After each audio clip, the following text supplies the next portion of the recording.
अहिल्यानगर जिल्ह्याच्या राजकारणात सध्या एक खळबळजनक चर्चा रंगू लागली आहे। नगर दक्षिणचे खासदार निलेश लंके यांच्या विरोधात काही माध्यम आणि सोशल मीडियावर जाणीवपूर्वक बदनामी करत असल्याचा आरोप केला जातोय।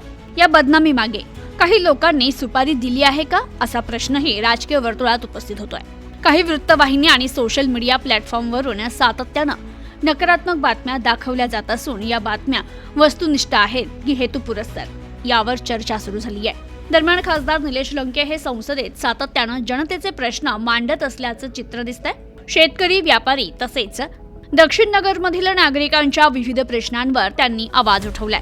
नुकतीच त्यांनी खासदार सुप्रिया सुळे यांच्या नेतृत्वाखाली केंद्रीय गृहमंत्री अमित शहा यांची भेट घेत राज्यातील अनेक गंभीर प्रश्नांवर चर्चा केली आहे आणि ठोस मागण्या मांडल्यात।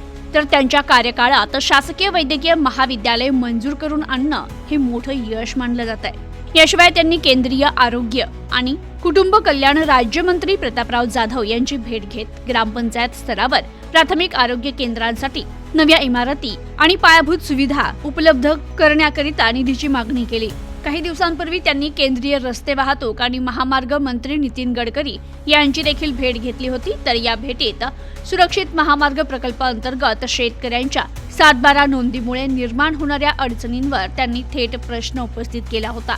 मोबदला द्या किंवा नोंद रद्द करा अशी स्पष्ट मागणी देखील त्यांनी केली होती। एकीकडे खासदार निलेश लंके नागरिकांचे प्रश्न सोडविण्यासाठी सक्रिय दिसत असतानाच दुसरीकडे मात्र त्यांच्या विरोधात सोशल मीडियाच्या माध्यमातून बदनामीचं षडयंत्र रचलं जात असल्याची चर्चा जोर धरू लागली आहे। तर ही बदनामी नियोजित आहे का? माध्यमांना किंवा सोशल मीडिया इन्फ्लुएन्सर्स यांना कोणी सुपारी दिली आहे का? या प्रश्नांची उत्तरं येणाऱ्या काळात स्पष्ट होतील। मात्र सध्या तरी या विषयानं राजकीय वातावरण तापलंय। Bureau report, news today 24, Ahilyanagar.